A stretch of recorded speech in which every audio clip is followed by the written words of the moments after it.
At that point, and I said I was going to get into the money, because of the previous contract discussions we had had with Herd, Bobby Eaton and Stan Lane were making $2,250 a week. Tom Zink was making $3,000 a week. Jim Herd, and nothing against Tom Zink, I'd never had a crossword with him. He was a good-looking guy and a good athlete. He could work. I mean, he could have a match. He wasn't a star, wasn't never going to be a star. He didn't have it here or just whatever. He didn't have it. Right. But because Jim Herd paid guys who looked good versus people who could draw money and perform, it was an insult that Tom Zink was making $750 more a week than Bobby fucking Eaton, right? And Stan Lane. And so was a few other people making. Sid Vicious and Danny Spivey were making $2,500 a piece a week, more than Bobby. Point is, whereas everybody else was no-showing or selling an injury to get time off and get that mailbox money or griping and grumbling, the Midnight and the Rock and Roll felt the same way because they came in right after that list. I don't have them on that list, but I don't think they were making any more than the Midnight, maybe not quite as much, because they were brought in by Flair and Heard, wow, these guys are old news. And they do the big ratings. We channeled our animosity toward that raccoon skin capped motherfucker into going out and saying, okay, whatever we got to do, if we have to fucking, and I used to use this phrase, but now I hate to use it in wrestling, we have to light ourselves on fire, but now people do that, so I don't want to give that impression. There was a time when that was ridiculous. That was a time when that was ridiculous, and it was an exaggeration that you would use, but we decided we were going to go out, and no matter what we were, if we had, give us a goddamn crack in the fucking door, put us on national TV, give us a spot on pay-per-view, give us a promise, whatever, we're going to set the fucking building on fire, we're going to leave it in flames, and we're going to come back and say, follow that, motherfuckers, and they couldn't. And that was another case of it. The Rock and Roll and Midnight, there was a 4-star match, back before they gave 5, that was the 4-star match. That was, Meltzer even wrote, these guys were wrestling like their jobs depended on it. Our jobs didn't depend on it, but our pride did. And that's when I did the referee boxing with Nick Patrick, and the Rock and Roll pulled out all their old shed, and the Midnight with Double Team and whatever the fuck. But that was to basically show that, motherfucker, you may not pay us what we're worth. I was making a little more money because I guess I was on a committee, and also I was, Herd had given me, and we talked about this, I'm not going to chew my food twice on the whole 89 thing, buy the DVD. I was making $3,000 a week plus the $300 for the booking committee because Herd gave me, I wanted the same money as the boys like we always had, and I wanted all of us to make $150,000, but he stopped at like whatever $2,250 a week is for the boys, but I even said I'll accept $100,000 when his offer was $100. I said I'll accept $100, but the boys have to have $150 because they're taking the fucking bumps, right? Sure. Bobby's got a family. He wouldn't budge, but because I did commentary and did the hotline, he kept upping my offer every time he would up the boys' offer. So he gave me $50,000 that I didn't ask for. Anyway, that's how stupid he was. So we went out there to prove a point every single time. But here's the thing, even though the ratings were up, even though the talent level was up, they had done such damage, especially to the Carolinas. As soon as TBS bought the company, they pulled out most of the Carolinas' live dates. Greensboro for a pay-per-view only did $86,000. Which 2 years before that wouldn't even have been a good house show. Yeah. Greensboro, Starrcade, 86 did 360 whatever thousand. It did $86,000, and we got a $300 payoff and then got a $1,500 pay-per-view bonus, but this was all against our contract pay anyway. Nobody at that time was making more than their contract money because that, like, the next night we did TV taping in Beckley, West Virginia, we got $200. A taping in Altoona, which we'll get to in a second, $275. Fort Bragg, North Carolina did $42,000. They actually gave us $250. But Amarillo, we went to Amarillo for $22,000. The houses were horrible compared to what they had been until, TBS just screwed the whole thing up. So, we figured we'll prove a point. That's how we kept it fresh, because if Ricky had to if his arm had come out of the socket and ripped off and the bloody stump was hanging there, he would have finished the match. Kept going. Yeah, right. yeah.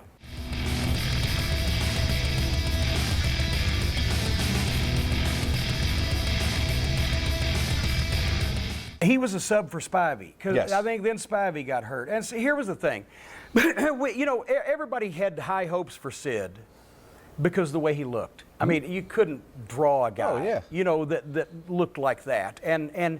But Spivey, the problem with Spivey had been, not only did he was huge, but he had no discernible physique, no muscular definition. He just took up space.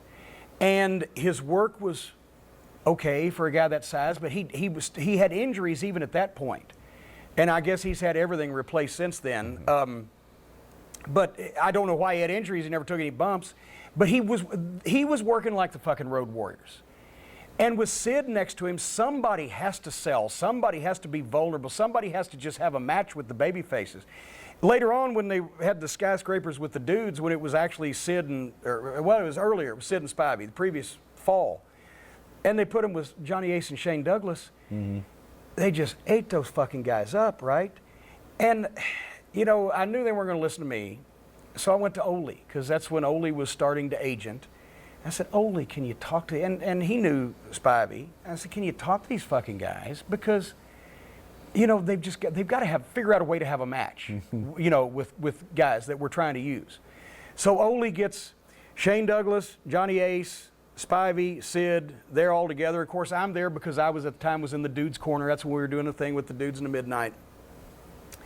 And of course, afterwards, Spivey knew who stooged on him and everything. But Ole says, all right, guys, he said, Danny, I'm looking at you and I'm looking at Johnny Ace. I only see 2 or 3 inches difference in about 30 pounds. So, what the Well, you would have thought he'd sodomized Spivey's fucking mother as soon as he illustrated that Johnny Ace, who was actually the Road Warrior's brother, an Animal and fucking Hawk, either one could have goddamn picked her teeth with Danny Spivey.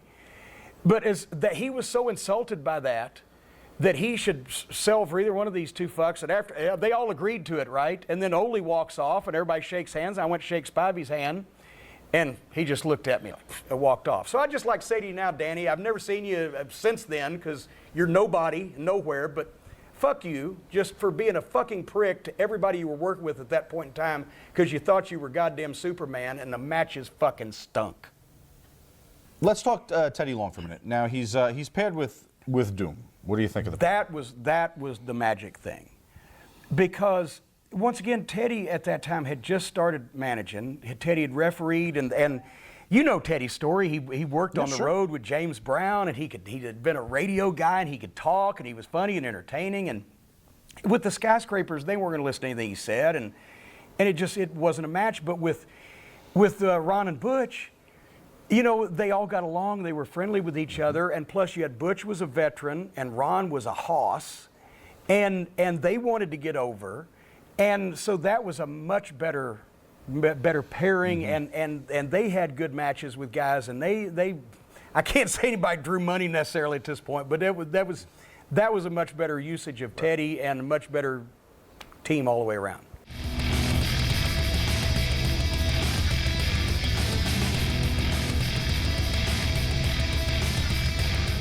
This doesn't do Mike any favors whatsoever, right? I mean, this is more kid-friendly stuff that I think so because, Rick was gone.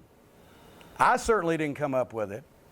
I don't know. I don't actually. I've not committed to memory after 27 years where Captain Mike Rotunda came from. I had no problem with Mike Rotunda as a talent, but as the captain of a ship with the yachting cap that I used in my rookie year, to get heat.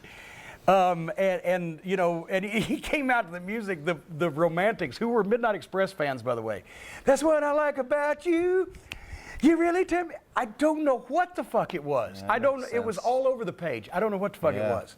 And then they stopped. At least in that case, when they stopped using commercial music, it was a boon. Well, clearly, someone was a big Gilligan's Island fan working on the booking committee. Mike's a guy that did heel and baby face back and forth. Was he a better heel or a face? I think I enjoyed him in the Varsity Club. I think he probably was a better heel, although he and Barry Windham were a good team as baby faces. But Mike was a legitimate amateur wrestler and a good talent and could work. And they never found the one thing that would make Mike Rotunda himself be a star. You know, he was in a couple of good tag teams and a couple of good groups, but it just maybe it wasn't meant for him to be a single. I don't know.